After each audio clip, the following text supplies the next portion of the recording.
आज हमारे साथ खास बातचीत में उज्जवल रमन सिंह जी इलाहाबाद से सांसद कांग्रेस के हैं। इनसे हम बात करने जा रहे हैं देश की समसामयिक समस्याओं के ऊपर।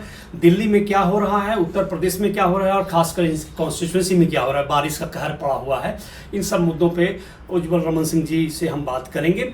सिंह साहब, जिस तरीके से संसद नहीं चल पा रहा है, कल आप लोगों का प्रदर्शन रहा, 300 सांसद इलेक्शन कमीशन के बाहर जाने की कोशिश कर रहे थे लेकिन उनको रोक दिया गया। अब आगे की कार्रवाई और आगे की रणनीति आप लोगों की क्या होने वाली है? देखिए, कल का दिन ऐतिहासिक दिन था जी। और जिस तरीके से सांसदों ने मार्च किया, मेरा तो मानना था कि सरकार को निर्वाचन आयोग तक जाने देना चाहिए था जी। और उसके बाद निर्वाचन आयोग जो है तय करता कि कितने सांसदों से वो मिलना चाहता है। जी जी। लेकिन कहीं न कहीं सरकार तानाशाही पर उतारू थी और जिस तरीके से सांसदों के साथ धक्का मुक्की, सांसदों को जबरन रोकना, ये एक प्रवृत्ति को दर्शाता है कि सरकार सांसदों की बातों को सुनना नहीं चाहती है। सांसद अपनी जायज़ बात को रखना चाहते थे, एसआईआर के विषय पर संवाद करना चाहते थे, अपनी बातों को पहुंचाना चाहते थे चुनाव आयोग तक जी। लेकिन उसको भी रोका जाना ये कहीं न कहीं लोकतंत्र को कमज़ोर करने वाला कदम मैं इसको मानता हूं और एक काला दिन है ये इस पूरे संसदीय प्रणाली के लिए, इस लोकतंत्र के लिए, कि जब सरकार उतारू हो सांसदों को रोकने के लिए। आप जिस तरीके से आप देखें, ये सरकार की जिम्मेदारी बनती है कि संसद चले, विपक्ष को बुलाया जाए और जो गतिरोध है उसको समाप्त करने के लिए। हमेशा जब भी कांग्रेस पार्टी की सरकार रही तो कांग्रेस पार्टी ने हमेशा यही प्रयास किया कि संसद एक ऐसी जगह है जहां पर हर विषयों पर चर्चा हो सकती है और सरकार उस पर अपना पक्ष रखती है। विपक्ष की आवाज को सुना जाता है और सरकार अपना पक्ष रखती है, जो कि ये सर्वमान्य प्रक्रिया है। अब सरकार पता नहीं क्यों कई बार इलेक्शन कमीशन पर चर्चा हो चुकी, 1961 से मैं देख रहा हूं कम से कम 8 बार चर्चा हो चुकी। कानून मंत्री जवाब भी दे सकते हैं, संसदीय कार्य मंत्री जवाब भी दे सकते हैं। उन बातों को रखना, क्योंकि देखिए जनता का मुद्दा है। जिस तरीके से राहुल गांधी जी नेता विपक्ष ने इस आवाज़ को उठाया और उन्होंने जो डाटा सहित उन्होंने ये प्रदर्शित भी किया कि किस तरीके से वोटर लिस्ट में हेरा फेरी प्रतीत होती है। अभी तो सो मोटो कॉग्निजेंस लेकर इलेक्शन कमीशन उसमें कार्रवाई कर सकता था। अगर दोषपूर्ण है, त्रुटिपूर्ण है, तो उसको और बेहतर बनाने के लिए भाई आज कहीं न कहीं इलेक्शन कमीशन की पारदर्शिता पर प्रश्न चिन्ह लगा है, लोगों के मन में सवालिया निशान हैं। तो इस सवालिया निशान को दूर कैसे किया जाता है कि हम अपने बेहतर काम करने के लिए, इसी के लिए संविधान निर्माताओं ने बहुत सोच समझकर ये सारी जो प्रदत्त शक्तियां उनको दी, उसके तहत दी कि आप एक ऐसी संस्थान है जिस पर न सरकार का न विपक्ष का कोई भी हस्तक्षेप हो। लेकिन ऐसा प्रतीत नहीं हो रहा वर्तमान समय में कि हमारा चुनाव आयोग निष्पक्ष है। अगर उसको दिखाने के लिए अगर चुनाव आयोग खुद पहल करे, आप क्या कह रहे हैं कि आप एफिडेविट दीजिए, अरे भाई आप खुद संज्ञान ले लीजिए, आपका डाटा है, आपकी वोटर लिस्ट है, आप खुद संज्ञान लेकर आवश्यक कार्रवाई आप कर सकते हैं। लेकिन नहीं, आप विपक्ष के लोगों को कटघरे में करना। विपक्ष के लोग कोई विलेन नहीं है, विपक्ष के लोग भी कार्रवाई करने की बात तो दूर, इलेक्शन कमीशन आपको डिजिटल डाटा नहीं दे रहा है, वीडियो जो फोटोग्राफी है वो नहीं दे रहा है, किसी तरह से कॉपरेशन की बात इलेक्शन कमीशन की तरफ से नहीं हो रही है। उल्टा आपने कहा कि हलफनामा की मांग हो रही है। ठीक है, तो अगला कदम क्या होगा? मतलब जनता के पास तो आप लोग ऑलरेडी पहुंच चुके हैं।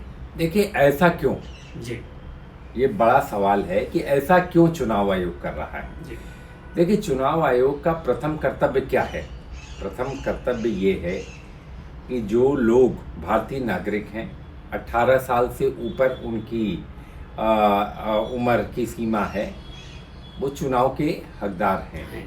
और ये कांग्रेस पार्टी ने ही राजीव गांधी के समय चुनाव की सीमा को भी कम करने का और जो नौजवान लोग हैं उनको जो है भारत की इस प्रक्रिया में भागीदार बनाने का काम किया था। मैं तो निश्चित तौर से राजीव गांधी जी की उस सोच को सलाम करता हूँ कि उन्होंने ऐसा क्रांतिकारी कदम उठाया। और आज वर्तमान सरकार क्या कर रही है, लोगों को वंचित करना, और चुनाव आयोग भी कहीं न कहीं उनके साथ हाँ में हाथ दिखाता जो है दिख रहा है। तो हमारा अगला कदम ये है कि पहला कदम हमने उठाया कि जिस तरीके से मार्च हुआ, अब आगे की ओर हम इसको जन आंदोलन में और हर जिले तक, हर तहसील तक इसको ले जाने का हम प्रयास करेंगे कि लोगों को इससे जोड़ना, क्योंकि बहुत सारे लोग आज बिहार में आशंकित हैं कि जो है उनका वोट कब कट जाए जो है। गरीब आदमी खास तौर से जिसका वोट काटा जा रहा है, जो सर्वशक्तिमान है, जिसके पास सारी सुख सुविधा है, वो तो हो सकता है अपना वोट बचा ले जाए, लेकिन जो गरीब आदमी है उसके वोट पर कहीं ना कहीं उसके मन में आशंका है। तो इसको हम जन आंदोलन और इसको कैसे जमीन पर हम इस चर्चा को ले जाएं, ये हमारा प्रयास रहेगा। सिंह साहब, एक ज्वलंत प्रश्न है आपके प्रदेश में, उत्तर प्रदेश इलाहाबाद से आप सांसद भी हैं।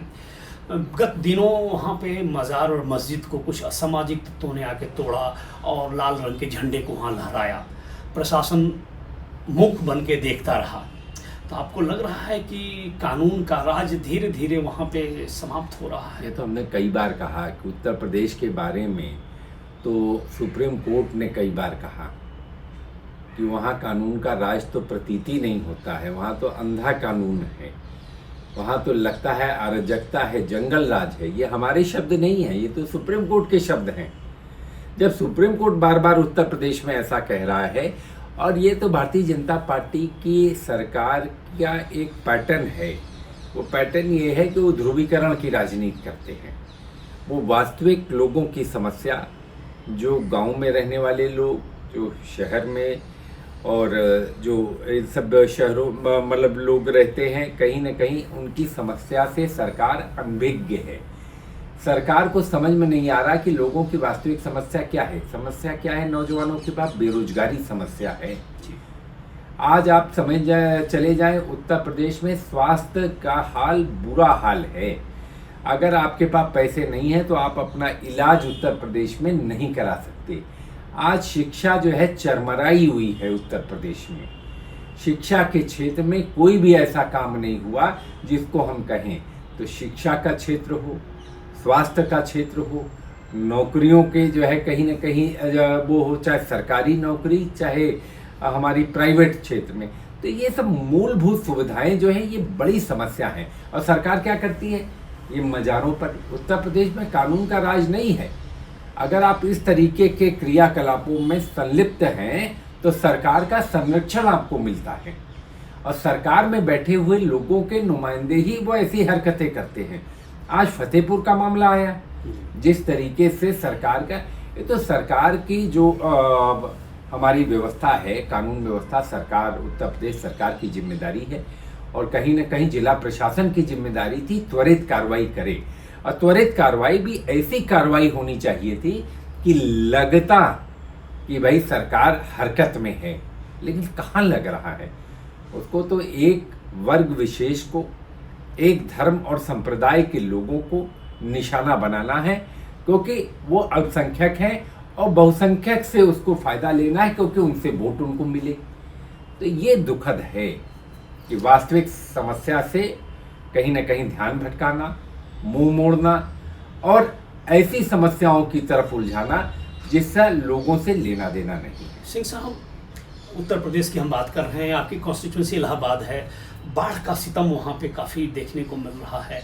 आप सांसद के रूप में वहाँ आपकी कार्रवाई क्या चल रही है और सरकार किस तरीके से इस नियोजन को पूरा कर रही है? देखिए, सरकार तो फेल होती नजर आई। प्रयागराज में जिस तरीके से बाढ़ हुई और गंगा, जमुना और हमारी टोंस नदी में पानी बढ़ा, सरकार जैसे लगता है अनभिज्ञ थी। जितने ग्रामीण क्षेत्र में या शहर में नाले होते हैं उसकी 4-6 महीना पहले सफाई हो जाती है कि वर्षा ऋतु में जब पानी आए तो सुगमता के साथ निकल जाए। लेकिन मैंने कहीं देखा सब कागज पर नाले खुदे, उस पैसे की बंदरबाट हुई, उसमें भ्रष्टाचार हुआ। आप गांव में चले जाइए, शहर में चले आइए, कहीं पर नालों की खुदाई नहीं हुई। ये है उत्तर प्रदेश। जबकि मालूम था कि अब की वर्षा ऋतु में पर्याप्त बारिश होगी, समय पर बारिश होगी, मौसम विभाग ने हमको पहले ही कह रखा था, लेकिन सरकार की तैयारी क्या थी?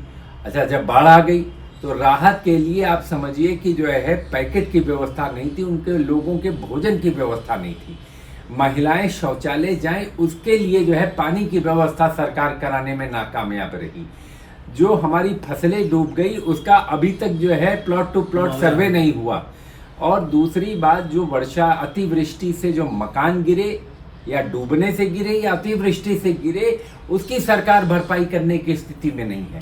तो बताइए, लोगों के यहाँ बिजली चली जाती है जब पानी बढ़ता है, आप मिट्टी का तेल देने में नाकामयाब रहे। ये है सरकार। ये तो मैं समझता हूँ कि ऐसी सरकार हमने नहीं देखी जिसका जनता से सरोकार न हो, जनता से लेना देना न हो, गरीब लोगों के प्रति मन में दर्द न हो।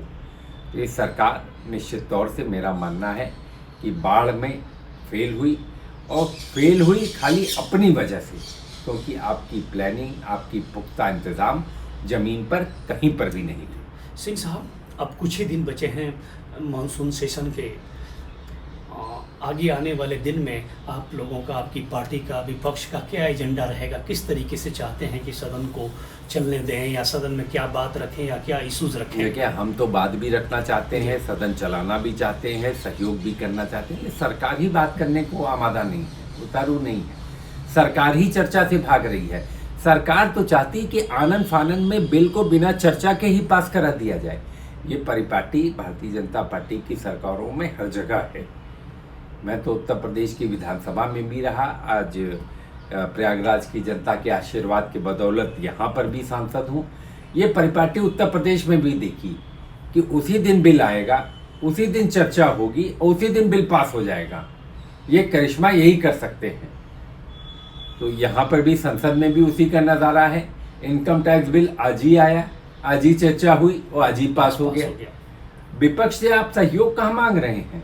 सरकार का कोई भी व्यक्ति विपक्ष से बात कर रहा हो, चर्चा कर रहा हो, गतिरोध समाप्त करने के लिए आगे आ रहा हो, भारतीय जनता पार्टी तो माहिर है कि गतिरोध बना रहे और हम अपना काम चलाते रहें। तो ये कहीं ना कहीं लोकतंत्र में संसद को नीचा दिखाने जैसा है। और संसद का तो मैं कहूँगा अब कटु शब्दों में न कहते हुए कि चीरहरण हो रहा है और जनता देख रही है कि जिस तरीके से, और हम लोग भी जो है विवश होकर जो है, क्योंकि सरकार की तरफ से पहल ही नहीं है। सरकार की सोच ये दर्शाती है कि वो तानाशाह की ओर जा रहे हैं। उनका रवैया ये दिखाता है, उनका बर्ताव ये दिखलाता है, और ये दुखद है। सिंह साहब, जिस तरीके से अनप्रेसिडेंटेड अपोजिशन एक हुआ है, पिछले दिनों 300 सांसद धरने पे आए, तो आपको लगता है कि विपक्ष की जो एकता है इसको कंसोलिडेट करके कुछ सकारात्मक काम आप लोग करें? देखिए, चुनाव के पहले भी हम एक थे जी, चुनाव भी हम लोगों ने मजबूती से लड़ा। तो अब तो राहुल जी ने दिखा दिया ना कि वोट चोरी के बदौलत ये जीते हैं। ये जीते नहीं, इनको जनता ने नहीं जिताया, इनको तो जो है वोट चोरी ने जिता दिया। ऐसी बड़ी वोटों की बंदरबाट खाली एक विधानसभा। आने वाले दिनों में अभी देखिएगा और भी खुलासे होंगे और भी लोगों को पता चलेगा कि कहां कहां कितने वोटों का इन लोगों ने, जिस तरीके से 70 से 80 सीटों पर ये घपला और घोटाला जो है भारतीय जनता पार्टी ने किया है। तो यही मैं कहना चाहूँगा कि वोट चोरी के दम पर ये सरकार ये कहीं न कहीं अपना नैतिक बल खो चुकी है। इस सरकार को इस्तीफा देना चाहिए। निष्पक्ष चुनाव कराने के लिए कराकर जनता के बीच जाकर, और अगर नैतिकता तो तभी आप में आएगी जब आप वोट चोरी के इस आरोपों से उबर पाएंगे। मुझे नहीं लगता, ये तो अभी शुरुआत है। आने वाले दिनों में देखिएगा और बड़े खुलासे होंगे और ये सरकार अपने भार से खुद ही गिरती नजर आएगी। ये जनता की मांग है, जनता की चाहत है, जनता के लोग और गरीब लोगों की, खासतौर से मैं कहूँगा जो ग्रामीण क्षेत्र में गरीब लोग। मैं तो शुरू से बात कहता हूँ, एक नहीं कई बार मैंने मीडिया चैनलों को ही कहा कि अगर गांव में चले जाइए तो जो सबसे जो है कमज़ोर व्यक्ति होता था वो ये कहता था कि साहब वोट तो हम दे देंगे, लेकिन इस वोट की रक्षा आप कैसे करोगे? हम वोट देकर अपनी बूथ से आपको जिताते हैं, लेकिन वोट कहाँ चला जाता है पता ही नहीं चलता है। आज तो राहुल जी ने पूरे देश को बता दिया कि वोट कहाँ जाता है। जो एक गरीब व्यक्ति के मन में जो संशय था, जो शंका थी, उस शंका का निवारण करने का काम नेता विपक्ष लोकसभा राहुल गांधी जी ने किया। मैं तो उनको बधाई देना चाहूँगा कि इतना शानदार काम किया। जो गरीब अब निराश्रित महिला हमसे कहती थी कि साहब हम तो वोट तो आप ही को देते हैं, लेकिन आज उस लोगों के मन में कहीं न कहीं आशा और विश्वास जागा है कि अब वोट चोरी बंद होगी। इसकी मांग हम लोग मजबूती के साथ इस लड़ाई को लड़ रहे हैं, लड़ते रहेंगे, और मैं भरोसा दिलाता हूं कि इस पर हमको कामयाबी जरूर मिलेगी। सिंह साहब, let's hope for the best की कॉन्स्टिट्यूशन का आधार पे शासन चले, इसी अपना काम करें। आने वाले दिन में हम आपसे पुनः बात करेंगे। आप स्टार न्यूज से बात की, स्टार व्यूज से बात की, आपका हार्दिक धन्यवाद। बहुत धन्यवाद, थैंक यू सो मच। बहुत धन्यवाद।